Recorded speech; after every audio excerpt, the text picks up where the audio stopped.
안녕하세요. 1월 18일 내시경 시작하도록 하겠습니다. 자, 이번 한 주도 우리 화이팅 있게 그렇게 달려봐야 되겠죠? 네. 뭐 우리가 웃을 일이 있어서 웃는 게 아니라 웃다 보면 웃을 일이 생긴다는 그런 생각을 갖고 할 수밖에 없어요. 그러니까 너무 처져 있지 말고 자, 눈 많이 오니까 여러분들 다 주의하시고 해야 될 거 그렇게 좀 차근차근 해나갔으면 좋겠습니다. 자, 오늘 일단 첫 기사는 코스피 지수 관련된 거예요. 계속 지금 제가 얘기하죠. 근데 지난주 금요일 날 어떻게 됐어요? 2%가 급락했죠. 그래서 제가 계속 높아지면서 얘기를 했지만 이 지수와 심리적 흐름이라는 것들은 어느 누구도 이제 예측을 할 수가 없어요. 이제 오늘 장이 어떻게 될지는 모르겠지만 만약에 오늘도 이렇게 또 무너진다고 한다면 방향성이 앞으로 어떻게 될지 저도 궁금해집니다. 아무튼 결국 금요일 날 외인과 기관이 동시에 매도를 했다. 한번 볼까요?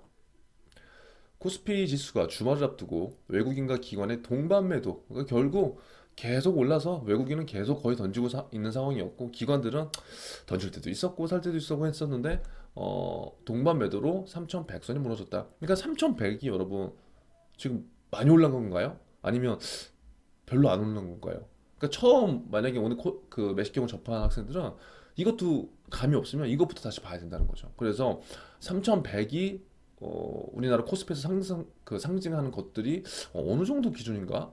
이런 것부터 먼저 체크를 해볼 필요가 있다는 거예요. 자, 15일 한국거래소에 따르면 코스피 지수는 3.91% 오른 이렇게 오르기도 했지만 결국 급락했다. 개인이 어떻게 됐어요? 또 개인은 2조 1천억 원을 매수한 거예요. 그러니까 어마어마한 거예요, 지금. 왜? 이 한 번의 학습 효과가 또 지금 또 발휘될 수 있다고 보는 거예요. 올해 3월 1450대까지 떨어졌던 코스피가 동학개미 운동으로 이때 끊임없이 매수해서 개미들이 이제 엄청나게 응집력 있게 꾸준하게 이제 매수를 했죠. 그래서 작년 4월부터 누구나가 이제 그 뭐야 왜 말이 안 나오죠? 코로나 때문에 그리고 시장 경제 상황이 별로 안 좋기 때문에 하락할 거라고 대부분 예측은 했지만 거기에 반전을 거듭하고 지금까지 계속적으로 올라오는 상황이라고요. 그러면 그때 장에 처음 들어갔던 그 개미들 예를 들어서 내 친구가 그냥 하는데 야 무조건 가봐 해서 수익을 먹었어 작년에 한 40% 50%를. 그럼 그분들이 지금 어떻게 할까요? 또 들어가는 거예요. 또 이긴다고 생각하니까. 왜? 내가 주식을 좀 처음 했는데 이전에 학습한 결과 그 상황과 지금과 뭐 별로 다르지 않다고 생각되거든. 그럼 지금도 들어가는 거예요. 근데 그 결과는 같을 수도 있지만 다 전혀 다른 결과가 나올 수도 있다는 거죠. 그래서 방향성이 지금 일관적인 건 개인들은 계속적으로 매수를 하고 있다는 상황이에요. 그런데 반대로 외국인은 계속 던지고 있는 상황이라는 거. 이 부분들을 우리가 계속해서 보면 좋을 것 같고 시가총액 상위 종목 계속 얘기하지만 이거 잘 봐야 돼요. 그래서 아무튼 오늘 어떻게 장이 될지 굉장히 궁금해집니다. 자, 그리고 여러분 제가 연초에 계획을 잘 세우기 위해서 3P에 대한 거 얘기했죠. 이거 못 보신 분들은 오늘 영상 여기 걸어드릴 테니까 3P가 대체 뭐야? 꼭 보세요. 지금 뭐 학습을 내가 얼마나 공부를 하고 이것도 중요하지만 진짜 계획부터 잘 세워야 돼요. 저희 지금 학생들하고 온라인으로도 이것들을 매일매일 계획을 하고 같이 이제 점검을 하고 있거든요. 그러니까 이게 우리가 긍정적인 서로 시너지를 얻으려면 우리가 매식경을 보면서 댓글을 남기고 내가 쓴 글을 당연히 내가 보는 거지만 내가 쓴 글에 대해서 상대방이 보고 또 다른 생각을 할 수 있단 말이에요. 그럼 그것들을 활용해서 여러분들이 내 걸 지식으로 만드는 게 굉장히 중요하거든요. 그럼 보세요. 자극을 받잖아. 그쵸? 이건 그 긍정적인 자극이에요. 아침도 생활 패턴이 여러분 굉장히 중요해요. 제가 3P는 계획에 대해서 얘기한 건데 우리가 알게 모르게 지금 공부에 집중하고 뭔가 학습을 하기 위해서 생활 패턴들이 낮과 밤이 굉장히 바뀌는 친구들 많아요. 그러니까 낮과 밤이 바뀌어서 무조건 안 좋은 건 아닌데 내가 좀 더 시간 활용을 좀 더 잘하고자 한다면 아침부터 남는 시간에 조금 더 일찍 일어나고 차라리 늦게 자고 그런 습관들을 취준을 할 때까지만이라도 저 패턴을 좀 만들어놔야 돼요. 그래서 저희도 지금 학생들하고 같이 해보고 있는데 지난주에는 그 패턴을 바꾸는 주였어. 그러니까 서로 뭔가를 해보면서 굉장히 힘든 거예요. 늦게 잔 새벽 3, 4시에 자던 친구들이 아침에 일찍 일어나야 되고 이제 그것들을 하다 보니까 근데 다른 친구들이 하는 걸 보니까 다른 친구들은 아침에 일찍씩 이제 저희 카톡방에 보낸단 말이에요. 그러면 이제 어떻게 되겠어요? 자극을 받겠죠. 자극. 이런 것들은 서로 끌어주고 밀어주고 이렇게 할 수 있는 자극을 우리 스스로 잘 받을 수 있다는 거예요. 그래서 여러분들 스터디를 할 때도 이러한 방법들로 통해서 맨날 그냥 무슨 이거 외워라 이거 외워라, 물론 그런 정보도 좋지만 이 패턴을 같이 유지하고 내가 힘들 때 서로 이런 얘기를 할 수 있고 그런 환경들을 만드는 것들이 굉장히 중요하니까 3P에 대한 거 한번 꼭 보세요. 자, 두 번째, 다급한 동학 개미 뭐예요? 적금 깨고 연금까지 계속 끌어가 투자한다. 그러니까 이거는 말이 안 되는 거예요. 그러니까 이게 어떠한 투자보다 저는 전략적 자산 배분이라는 말을 굉장히 좋아해요, 여러분. 여러분들이 뭐 AFPK에도 이게 나오겠죠? 나오죠? 저도 오래돼서 CFP는 혹시 나오거든요. 우리가 자산 배분하는 종류 중에 전술적 자산 배분이 있고 전략적 자산 배분이 있는데, 전략적 자산 배분은 포트폴리오 구성 중심의 그런 배분 전략이에요. 근데 우리가 지금 대부분 투자하는 개념은 전술적이야. 주식이나 채권이나 뭐 예를 들어 펀드나 내가 그냥 상품을 수익률만 놓고 간다고. 그러면 결과는 대부분 통계적으로 봤을 때 전술적 자산 배분보다 전략적 자산 배분을 잘 구성한 사람들이 훨씬 더 좋아요. 여지껏 통계는. 그런데 지금은 대부분 이 작은 부분에 되게 뭐 연연하고 있다. 보세요. 그 주식을 하는 거는 진짜 좋다니까요. 근데 적금을 깨고 연금을 깬다? 연금은 장기 상품인데? 그러니까 이게 왜 이런 것들이 일어나냐면 목적 없이 투자를 하고 있기 때문에 지금 이런 것들이 일어나는 거예요. 안 그런가요? 그럼 예를 들어서 여러분들이 은행을 가서 고객들이 와서 적금 깨고 연금 깨고 지금 뭐 주식으로 하려고 그래. 그러면 그들을 설득할 수 있는 뭔가 당위성, 명분이 있어야 된다는 거죠. 아이 그냥 위험해요. 이렇게 얘기하면 안 돼, 논리적으로. 그렇죠? 그럼 그게 무엇일까? 어떻게 해야 될까? 생각을 해봐야 돼요. 그러면 내 스스로부터 이런 포트폴리오에 대한 개념들 잡는 게 중요하다고요. 여러분, 적금 깨는 거 이해돼요. 하지만 적금도 목적이 있게 들어야 된다는 거예요. 예를 들어서 내가 2년 뒤에 결혼 자금이야. 그 결혼 자금 그 상 결혼 자금의 그 목적이 위험이 뭐예요? 위험한 자산에 넣어도 될까요? 아니면 안정성이 중요한 건가요? 이걸 리스크 없이 일단 갖고 가는 게 좋지 않을까요? 왜? 내가 예를 들어서 2년 뒤에 확실히 결혼한다며. 근데 그거 듣다가 지금 수익 본다고 단순하게 이거 깨고 그냥 주식으로 들어가. 연금, 장기 상품인데 이거 중간에 해지하고 들어가. 그러면 나중에 제가 계속 얘기하지만 이 투자라는 것들은 지속성과 장기성으로 꾸준하게 해야 되는 건데 자꾸 단기적으로만 보다 보면 포트폴리오라는 게 없어요. 그러다 보면 몰빵 투자가 들어가는 거고, 몰빵 투자해서 수익이 나면 상관없지만 수익이 안 나면 문제예요. 근데 수익이 나도 문제야. 왜? 그러한 투자 패턴은 절대 바뀌지 않으니까. 음. 그러니까 우리가 이렇게 해서 투자해서 지속적으로 할 수 있는 사람도 제가 봤을 때 10%밖에 10%도 안 될 수도 있을 거예요. 그래서 올바른 포트폴리오 제공에 대해서 우리가 깊이 고민을 해봐야 됩니다. 자, 볼게요. 시중에 풀린 풍부한 돈이 주식시장으로 빠르게 흘러가는 머니무브 현상이 있다. 2021년 트렌드, 중요한 트렌드 하나, 머니무브. 기존 예적금 통장을 깨는 것에서 그치지 않고 은행이나 증권사에서 대출을 받아 주식에 투자하는 B2 현상. 자, B2 또 나왔죠.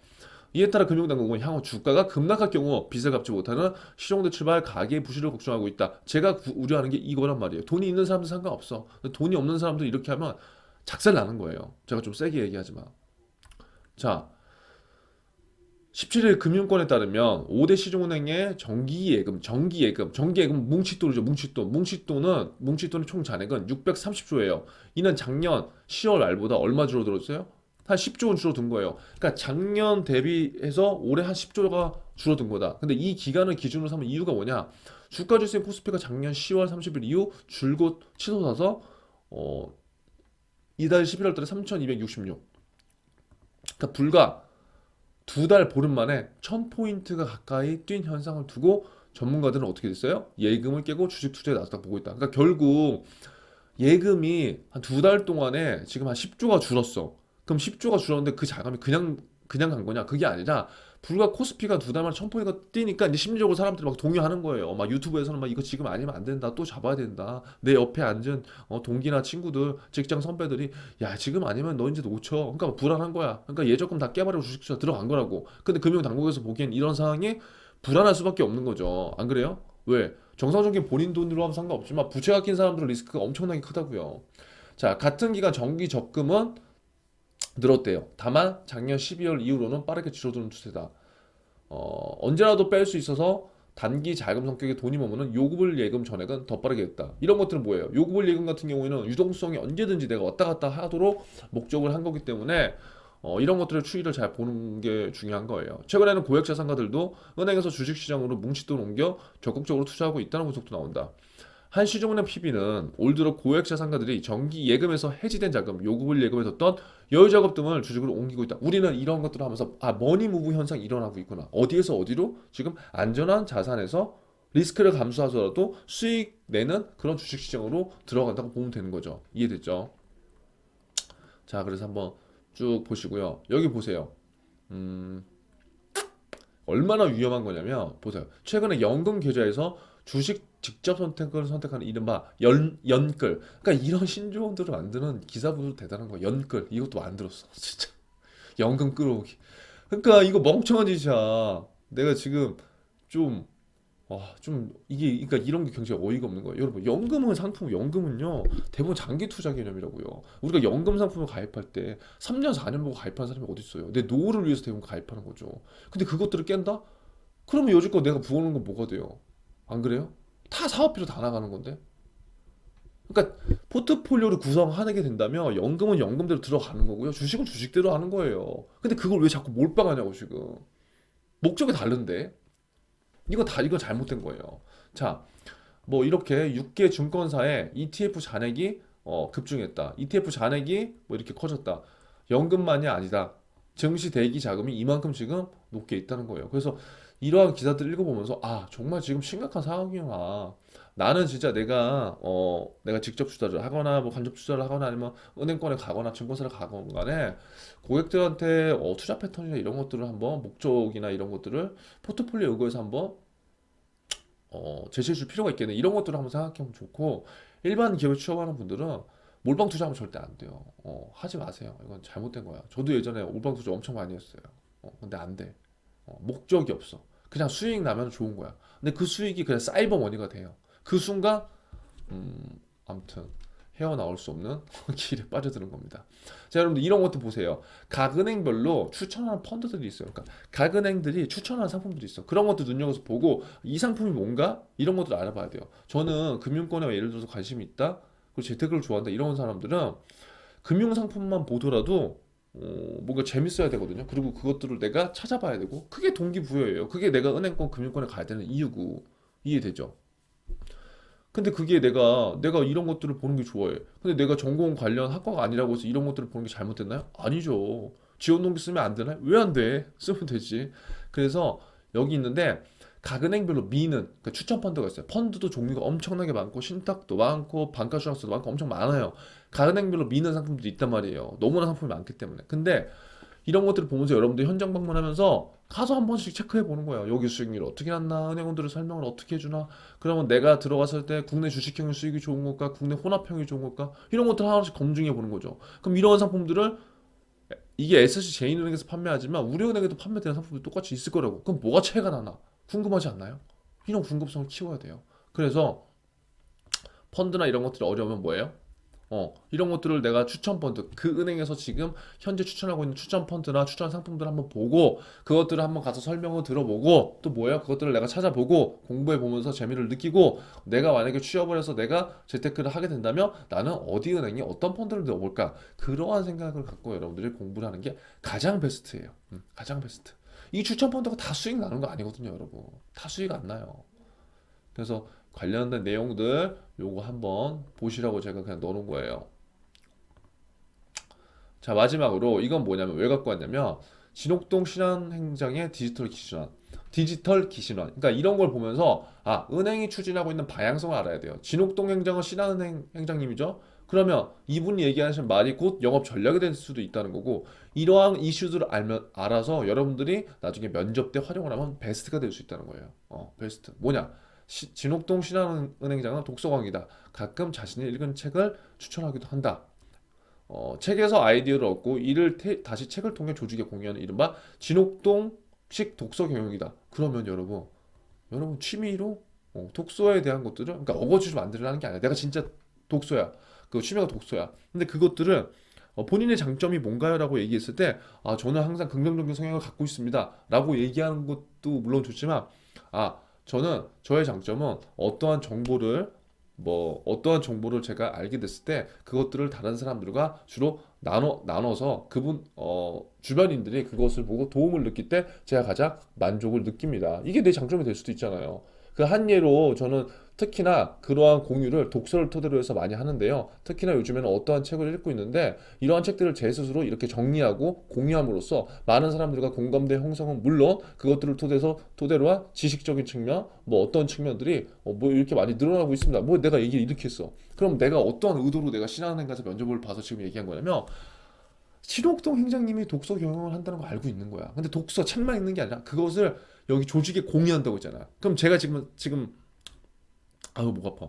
그냥 급하게 예를 든 거지만 내가 책을 읽는 거 나는 공유하는 사람이라는 걸 간접적으로 어필했다고요. 이게 여러분 면접에 나오는 그 조직의 이슈를 담은 스피치하는 방법 중 하나예요. 이해되나요? 이런 식으로 이슈로 활용해야 된다고요. 이런 식으로. 오늘 이 내용을 듣고 아 이렇게 활용할 수 있구나라는 거를 체크한 사람들은 댓글로 남겨줘요. 이게 어땠는지. 음. 자 올해를 준비하는 동안 진행장에 손에 들렸던 책은 뭐예요? 넷플릭스 CEO 저도 몰라요 이 사람 리드 헤이스팅스가 지금 규칙 없습니다. 규칙 없어. 그럼 나 같으면 이거 한번 읽어보겠어요. 규칙 없어. 솔직하게. 그래서 진행장이 이 책을 왜 읽은 거예요? 이 책을 통해 디지털 금융 전환을 넘어 은행의 플랫폼화 산업을 전략적으로 고심했다. 그러면 뭐야? 은행이 디지털을 그렇게 얘기하잖아. 그럼 말로만 디지털 하는 게 아니에요. 이런 CEO가 얘기한 이 책을 한번 읽어보고 조직에 공유한다? 그럼 디지털 플랫폼 전략을 하기 위해서 내가 이런 것들을 뭘 생각할 수 있는지 이거 같이 생각을 해보는 거예요. 이게 여러분 면접에서 써먹을 수 있는 것들이라고요. 그냥 말만 잘하는 게 아니라. 그래서 기는 뭐예요? 여기 써있지만 디지털 기신화 1분 자기소개할 때 기신화는 써보는 거지. 그럼 예를 들어서 기는 뭐야? 이미 있던 것을 변형시킨다. 기존 은행업의 영업 방식이 디지털화 되는 것을 말한다. 그쵸? 신은 뭐야? 새로운 먹거리.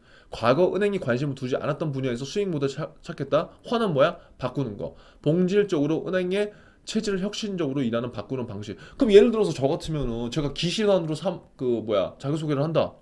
여러분들 일본 자기소개 다 똑같잖아요. 안녕하세요. 저는 뭐 신한은행에 지원한 뭐 지원자 몇 번입니다. 저는 신한은행에 지원하기 위해서 두 가지 역량을 준비했어요. 이 역량, 이 역량. 얼마나 지옥했어요, 면접관들이. 어. 그럼 뭐 여기서 기신한을 갖다가 할 수 있지 않을까요? 안녕하세요. 이번에 신한은행에 지원한 예비 뭐 세 가지 기신환의 무기를 가진 지원자 누굽니다. 그러면 적어도 면접장에 들어온 사람들 기신환이라는 거 알 거 아니에요. 물론 모르는 사람들도 있을 거야. 왜? 본인 은행장이 얘기한 건데 기신환 모르면은 창피한 거죠. 안 그래요? 그럼 그 중에 아는 사람이 얘기하겠죠. 그럼 기신환 뭐예요? 그러면 진옥동 행장님이 이러한 마인드 이러한 것들을 꾸준하게 알고 있는데 거기 기신환이라는 것에 대해서 굉장히 제가 감명 깊었다. 그래서 저는 저만의 기신한 전략을 신한은행에서 꼭 이루고 싶다. 기는 뭐야? 이미 있던 것을 변형시킨다. 그럼 여러분들이 느낀 거 현재 영업 채널이 이렇게 돼 있는데 저는 이렇게 한번 변화시켜 보고 싶습니다. 이걸 위해서 저는 이렇게 준비했어요. 새로운 먹고 전략이 필요한데 영업점에서 제가 이런 것들을 보니까 물론 이런 걸 잘하고 있는데 이런 것들 좀 더 잘하면 어떠한 효과가 나올 것 같아요. 바꾸는 건데 본질적으로 제가 이러한 것들을 행운으로서 바꾸진 못하겠지만 이러한 작은 부분을 이렇게 바꾸면 어떠한 효과가 날 것 같아요.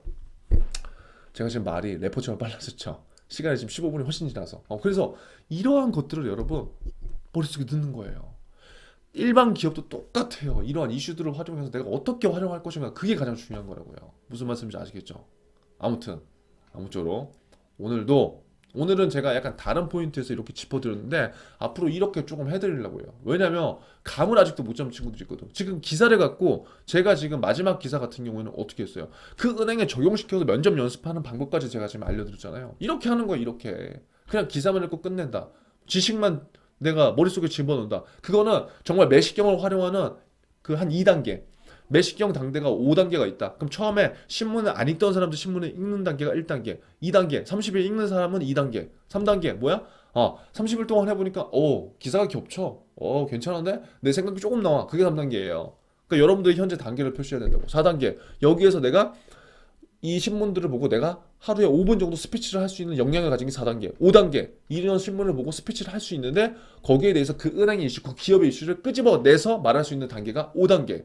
이해되셨죠? 이 스텝 바이 스텝으로 5단계를 차근차근 쌓아 나가서 여러분들이 5단계가 빨리 됐으면 저는 좋겠습니다. 아무쪼록 오늘 하루도 화이팅 하시고 새로운 첫 주 15분을 넘었네요. 미안할 건 없잖아요, 제가. 여러분들을 위해서 이렇게 한 건데. 그쵸? 아무쪼록 오늘도 화이팅 하세요.